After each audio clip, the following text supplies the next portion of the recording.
এই নামে একটা কিতাব আমার কাছে আছে, সেখানেও সহিহ সনদে হাদিস খানা উল্লেখ করেন, সেটা এইভাবে عن أنس بن مالك رضي الله عنه قال قال النبي صلى الله عليه وسلم الأنبياء أحياء في قبورهم يصلون।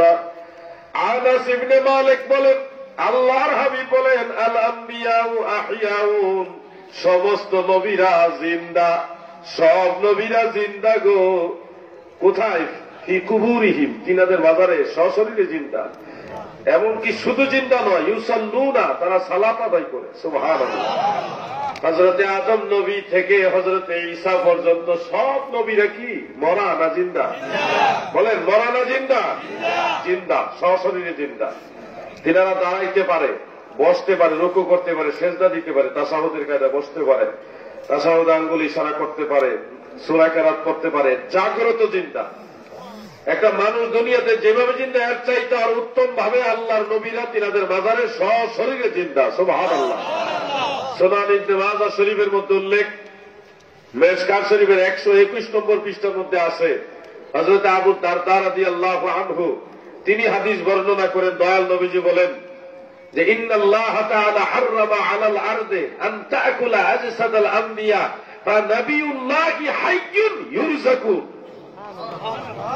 সমস্ত নবীদের দেহ ভক্ষণ করা এই জমিনের জন্য আমার আল্লাহ হারাম করেছেন।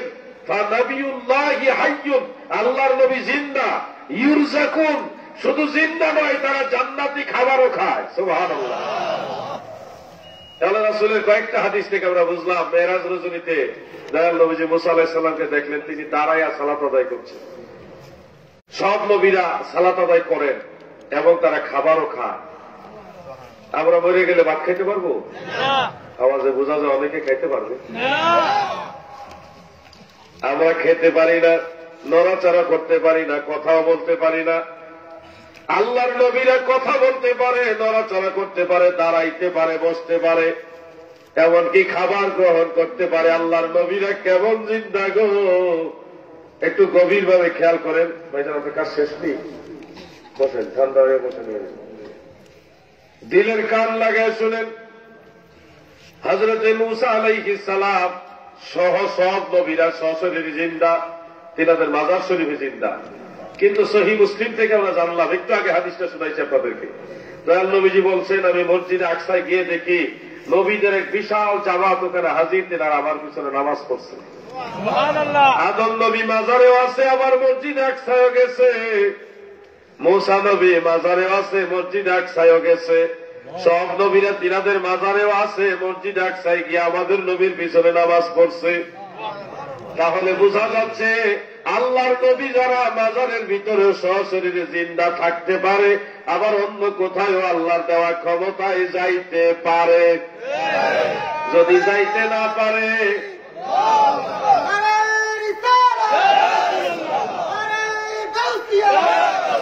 সুন্নিরা হাজির নাজির বিশ্বাস করে, সুন্নিরা হাজির নাজির বিশ্বাস করে। দেখো, দয়াল নবীর মেরাজের ভিতরেও হাজির নাজিরের কথা আছে।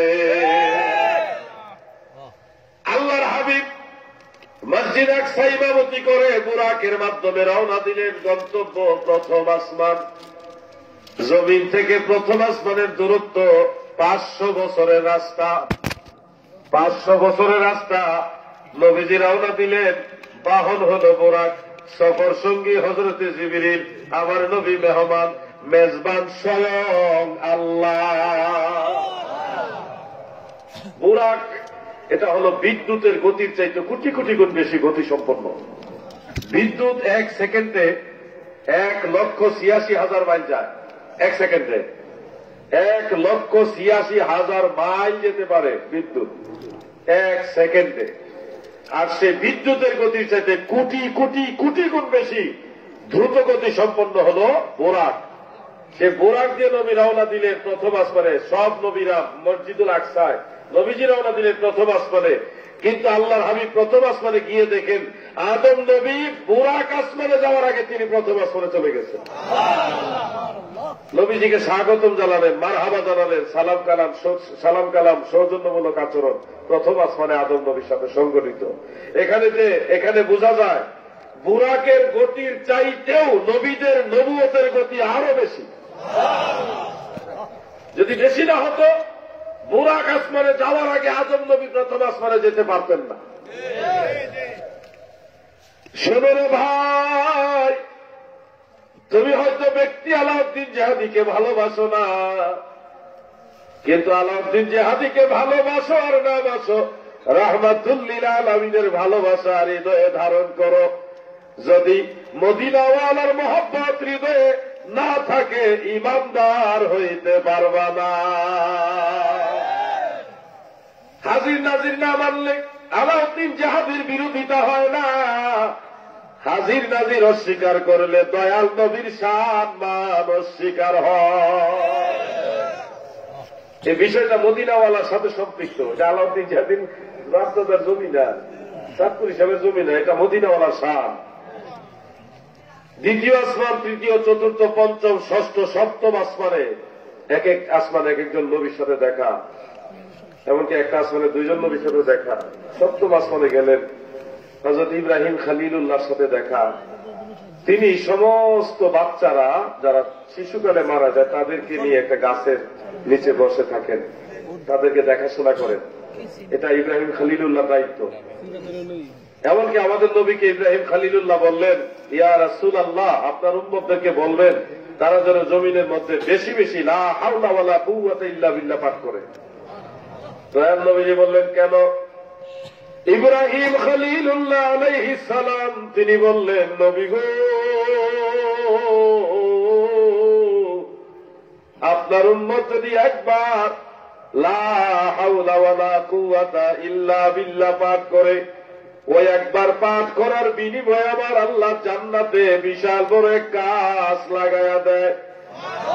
ওই গাছের মধ্যে অসংখ্য পাতা থাকে। সেই পাতাগুলি তাদের মুখ দ্বারা আল্লাহর নামের তাসবিহ জিকির পাঠ করে। এইভাবে যতবার আপনার উম্মতেরা লা হাওলা ওয়ালা কুওয়াতা ইল্লা বিল্লাহ পাঠ করবে, ততগুলি গাছ জান্নাতের মধ্যে আবার আল্লাহ রোপণ করবে। ততগুলি গাছের যতগুলি পাতা থাকবে, সেই পাতাগুলি যতবার জিকির করবে, কিয়ামত পর্যন্ত যতবার জিকির করবে, সমস্ত জিকিরের সওয়াব আমার আল্লাহ আপনার উম্মতের আমল নামায় যোগ করে দিবে। অতএব আমাদের দিনে যতটুকু সম্ভব হয় লা হাওলা ওয়ালা কুওয়াতা ইল্লা বিল্লাহ পাঠ করা উচিত। আপনারা কি মনে করেন? আমার জাকের ভাইরা সকাল সন্ধ্যায় সকালবেলা 500 বার পাঠ করে, এমনিতে সময় সুযোগ হইলে পাঠ করে। আত্মসী দরবারে মুরিদান ভাই, এটা একটা ওজিফা। খতম শরীফের মধ্যে 500 বার পড়তে হয় লা হাওলা ওয়ালা কুওয়াতা। এটা সদকায়ে জারিয়া হিসেবে আপনি মরে গেল, ওই যে জান্নাতে গাছ লাগাইছে আল্লাহ, একবার পড়ছেন লা হাওলা ওয়ালা কুওয়াতা ইল্লা বিল্লাহ, ফেরেশতা দিয়ে আল্লাহ জান্নাতে গাছ লাগাই দিয়েছে। একটা বট গাছে কয়শো পাতা থাকে, অনেক গোনা যায় না। এটা তো আল্লাহর দেওয়া একটা গাছ, তো সেটার কত পাতা, সেই পাতা কিয়ামত পর্যন্ত যতবার জিকির অটোমেটিক ততগুলি সওয়াব আপনি পাবেন। আল্লাহ আপনাকে জাহান্নাম থেকে বাঁচার কত রাস্তা বের করে দিয়ে রাখছে, কত রাস্তা আল্লাহ বের করে দিয়ে রাখছে। আমল তো করতে হবে নাকি? এমনি বেহেশতে যাবেন গা, যাওয়ার অনেক সুযোগ করে দিছে আল্লাহ। এই যে কয়েকবার বললাম আমরা, আমি তালিমের জন্য পড়ছি লা হাওলা ওয়ালা কুওয়াতা ইল্লা, পড়েন সব একবার, লা হাওলা ওয়ালা কুওয়াতা ইল্লা বিল্লাহ ইল আলিয়্যিল আযীম, ইল্লা বিল্লাহিল আলিয়্যিল আযীম। এগুলো পড়ার চেষ্টা করবেন। দাদু এই একবার পড়ছেন, সবার গাছ লাগানো হয়ে গেছে। মরে গেলে কবরও যদি থাকেন টেনশন নাই, আপনার কবরেও আমল নামায় সওয়াব যোগ হতে থাকবে। তাফসীরে মাযহারির মধ্যে একটা হাদিস পাইলাম, ইমাম আবু নুআইম ইসফাহানী রাহমাতুল্লাহ আলাইহির রেফারেন্সে আল্লামা কাজী সানাউল্লাহ পানিপাতি রাহমাতুল্লাহ আলাইহি তিনি হাদিসটা উল্লেখ করেছেন 9ম খণ্ডের 103 পৃষ্ঠায়। এটা দেওবন্দের ছাপা। সেখানে উল্লেখ করেন, নবীজি বলেন, আমার উম্মত মারা গেলে তাদের দুই কাঁধে দুইজন ফেরেশতা আল্লাহর দরবারে দরখাস্ত দিবে, আর জিজ্ঞেস করবে, হে আমার আল্লাহ, আমাদের দায়িত্ব শেষ, আপনার বান্দা ইন্তেকাল হয়ে গেছে, তেনার আমল নামা লেখার আর আমাদের কোন এখন দায়িত্ব নাই। কারণ মরে গেলে ইজা মাতাল ইনসানু ইনকাতা আল আমালু আনহু, মানুষ মারা গেলে তার আমলের দরজা বন্ধ হয়ে যায়, আর আমল করার সুযোগ নাই, আমল আর করতে পারবে না। ফেরেশতারা বলবে, আল্লাহ আমাদের ডিউটি শেষ, এখন আমরা কি করব, দয়া করে বলেন। আল্লাহ তখন বলবে, আমারই বান্দা মুমিন, তোমরা দুইজনে তার কবরের কাছে দাঁড়াও, দাঁড়ায় কিয়ামত পর্যন্ত সুবহানাল্লাহ, আলহামদুলিল্লাহ, আল্লাহু আকবার, লা ইলাহা ইল্লাল্লাহ এভাবে জিকির করতে থাকো, তাসবিহ পাঠ করো। তোমরা দুই ফেরেশতার এখন থেকে দায়িত্ব, কিয়ামত পর্যন্ত তোমরা জিকির করবা, যতবার জিকির করবা ততবার জিকিরের সওয়াব আমার এই মুমিন বান্দার আমলনামায় যোগ করে দিবা। দেখেন বাঁচার জন্য আল্লাহ কত ব্যবস্থা দিয়েছে আমাদেরকে। আপনি মসজিদে গিয়ে যদি চুপচাপ বসে থাকেন, নামাজ পড়ছেন না, এমনি বসে আছেন, দয়াল নবীজি বলেন চুপচাপ বসে থাকলেও নফল নামাজ পড়ার সমান সওয়াব, মসজিদে বসে থাকলেই সওয়াব। আপনি রোজাদার, রোজা রেখেছেন, কোন তসবিহ পড়ছেন না, নামাজও পড়ছেন না, কোরআন কারীম তেলাওয়াত করছেন না, এমনি চুপ আছেন, রোজাদার চুপচাপ বসে থাকলেও তসবিহ পড়লে যে সওয়াব, ওই সমান সওয়াব। আপনাকে আল্লাহ বাঁচার কত রাস্তা দিয়েছে। আল্লাহকে যদি প্রশ্ন করেন, আল্লাহ আমার তো জাহান্নামে বাঁচার রাস্তা দেন নাই, তাহলে সবার আগে জাহান্নাম আপনি যাবেন। আপনি যদি আপনার স্ত্রীর সাথে একটু হাসি মুখে কথা বলেন, আপনার স্ত্রীর সাথে, দয়াল নবী বলেন স্ত্রীর সাথে হাসি মুখে কথা বললে, দান করলে, সদকা করলে যে সওয়াব, ওই সমান সওয়াব। আপনাকে আল্লাহ কিভাবে বাঁচাবে বলেন? স্ত্রীর সাথে হাসি মুখে কথা বললে সদকা করা সমান সওয়াব, যেই সদকা নিশ্চিত কবুল, ওই সদকার সওয়াব। স্ত্রীর সাথে ধমক দিয়ে না, হাসি মুখে মিষ্টি ভাষায় কথা বলতে। ইয়া আইয়ুহাল্লাযীনা আমানুত্তাকুল্লাহ ওয়া কুলু কাওলান সাদীদা। ঈমানদার বান্দা বান্দিরা গো,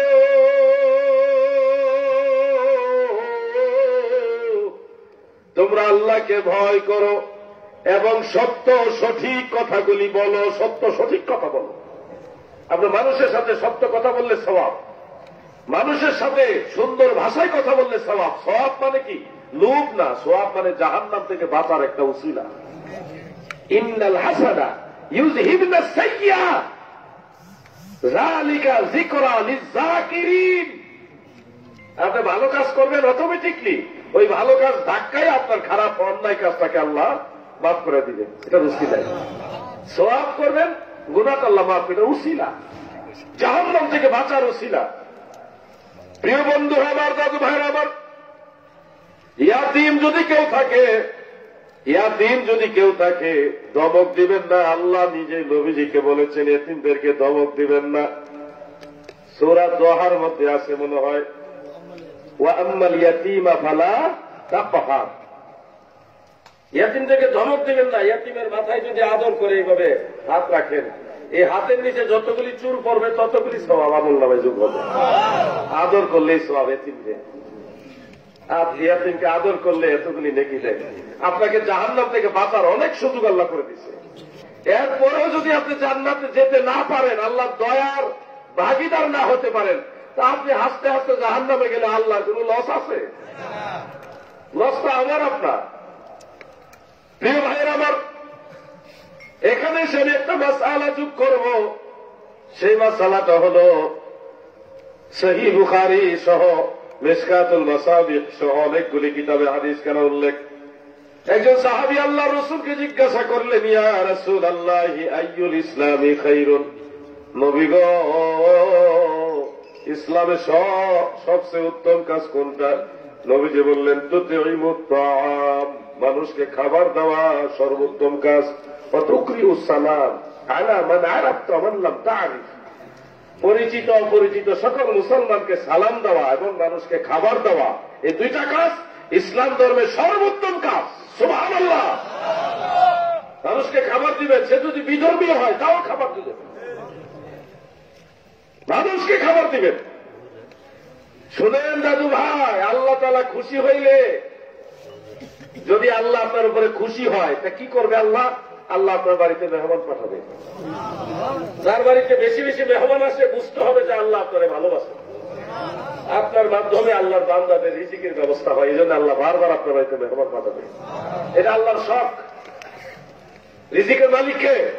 বলেন না কে? এই জন্য আপনি যে মানুষকে খাওয়াইতে পছন্দ করেন, এই জন্য আল্লাহ আপনাকে পছন্দ করে। আর আপনাদের যে মেহমান আসবেন মানে কি, আল্লাহ তাআলা চায় আপনি তাদেরকে কিছু খাবার দেন। এটা আল্লাহর প্রেম।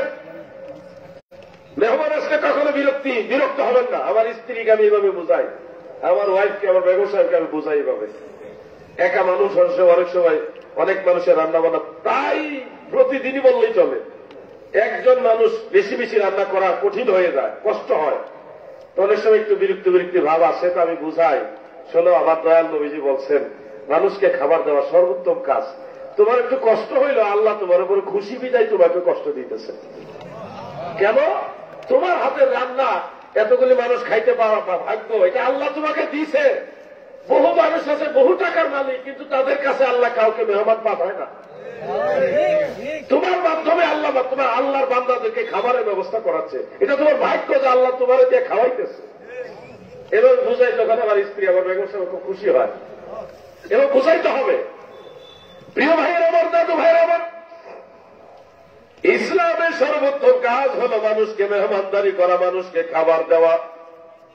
চেষ্টা করবেন প্রতিবেশীর খোঁজ খবর নেওয়ার। দাদুরে 12 বছরের দুশ্মনী ছোট্ট একটা ভালো কাজের মাধ্যমে এটা কাবারে এসে যায়। আপনার প্রতিবেশীর সাথে ধন সম্পদ নিয়ে, তাই জায়গা জমি মানে বাচ্চা কাচ্চা নিয়ে, বা যে কোনো কারণে একটা ঝগড়া হয়ে গেছে, সবে মেরাজ আসতেছে, সবে বরাত আসতেছে, যে কোনো দিন একটা সুবিধা মতো সময়ে ভালো একটা তরকারি রাঁধছেন, এই ধরনের মুরগি, ফারামের মুরগি হোক না, অসুবিধা কি, 2টা পিস মুরগির গোস্ত, আমরা মাংস বলি না, গোস্ত বলবো। আগে হয়তো আমরা বলছি, কিন্তু আমরা চেষ্টা করবো গোস্ত বলার জন্য। গোস বা গোস্ত, মাংস শব্দটা এটা মূলত হিন্দুয়ানি শব্দ। এটা বললে ইমান চলে যাবে, আমি এরকম বলছি না, এটা বলা উচিত না। মায়ের অংশ সেই হিসাবে মাংস। হিন্দু ভদ্র যারা, হিন্দু লোক যারা আছে, তারা বলে থাকে গরুকে মা বলে, গরু মা, ওই গরুর অংশে বলে মাংস, তাই জন্য তারা মাংস বলে। আমরা ওই দেশে অনেকে বলে, এখানে হয়তো অনেক আছে বলে। চেষ্টা করবেন মাংস শব্দটাকে অ্যাভয়েড করে আমরা গোস্ত বলবো। কথা বুঝতেছেন দাদু? না বেজার হইলেন আপনারা? বেজার হইলেন না। মুসলমানের ভাষা হবে মুসলমানিত্বের মতো।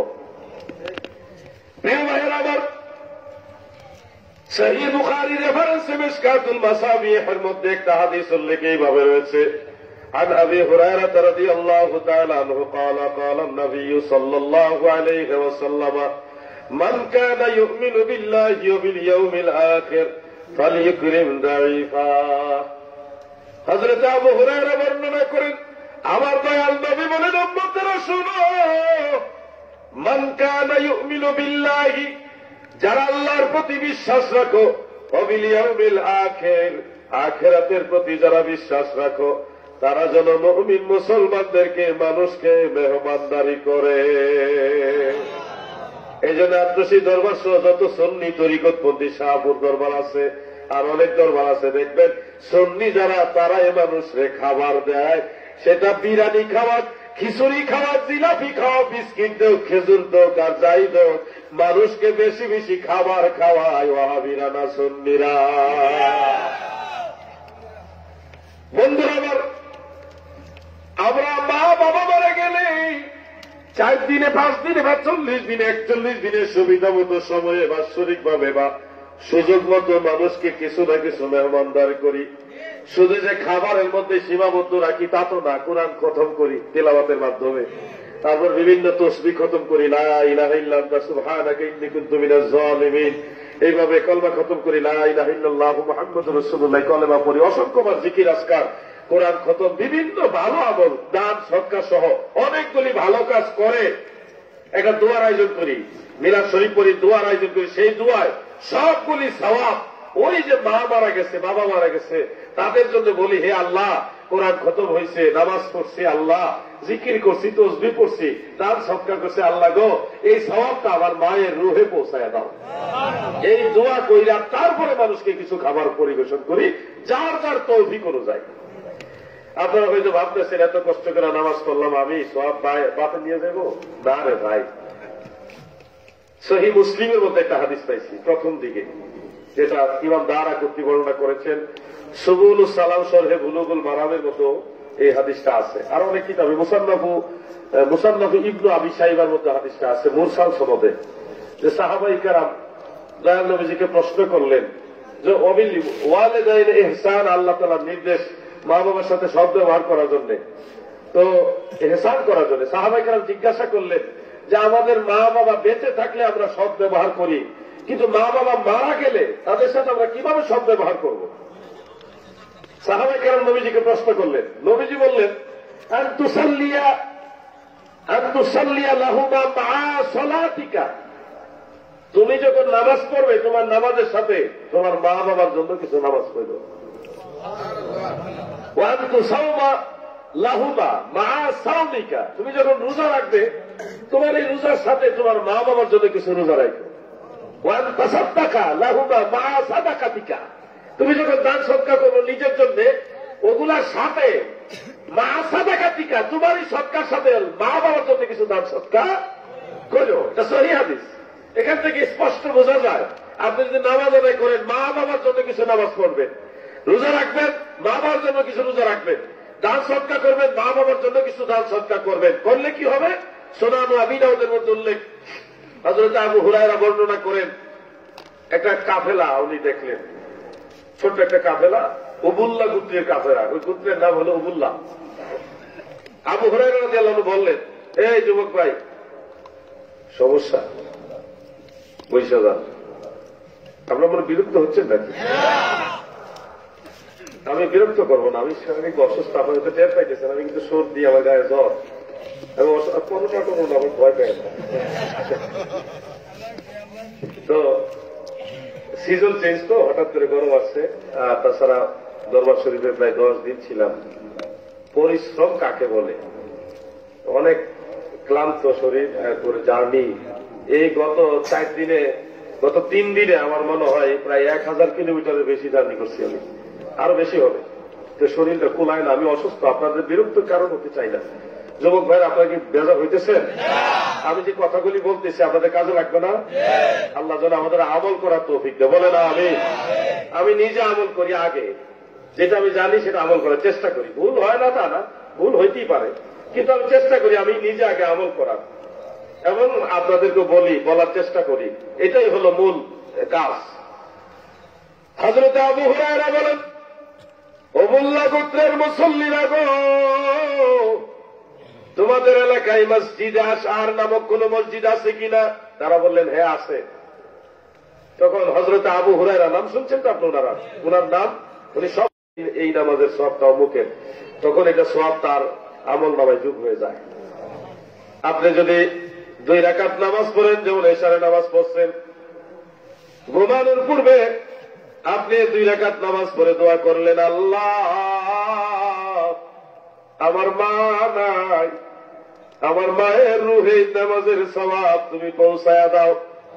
যদি বলেন তাহলে আপনার লস নাই। সহিহ হাদিস। عن سعد بن عبادة رضي الله عنه قال يا رسول الله إن أم سعد مات, যে ইয়া রাসূলুল্লাহ, আমার দয়াল নবী, নিশ্চয় সাদের মা মারা গেছে। মানে নিজের মা যে মারা গেছে এটাকে রাসূল পাকে বলতেছেন। এরপর বলতেছেন ফাইয়ু সাদাকাতি আফদালু, কোন সাদাকাটা আমার মায়ের জন্য সর্বোত্তম, কোন কাজটা আমার মায়ের জন্য সর্বোত্তম, কোন মা, যে মা মারা গেছে সেই মায়ের জন্য।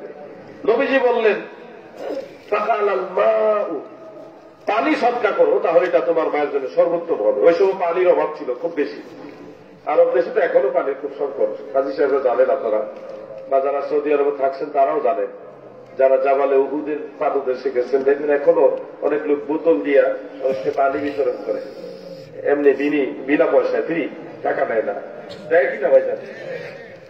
দাদু ভাই আমার, নবীজি বললেন মায়ের জন্য পানি সদকা করো। তিনি একটা কুয়া খনন করলেন নিজের অর্থায়নে, করে বললেন হাযিহি লিউম্মি সাদ, এটা সাদের মায়ের জন্য দান করলাম। সুবহানাল্লাহ বলেন। বিনা পয়সায় সেই কুয়া থেকে মানুষ পানি পান করেছে, এই উসিলাই তিনার মা কবরে আল্লাহর জান্নাতের শান্তিতে আছে। এখান থেকেও পরিষ্কার বোঝা যায় সন্তান যদি মা বাবার জন্য কোনো ন্যাক আমল করে ভালো কাজ করে সেটার সওয়াব কবর থেকে মা বাবা পায়। প্রিয় ভাইয়ের আমার, অতএব আমরা সুন্নি যারা আমরা দোয়া দুরূদ জিকির আজকার কোরআন কারীম তেলাওয়াত দান সাদাকা বিভিন্ন ন্যাক আমল মিলাদ মাহফিল সহ করে থাকি,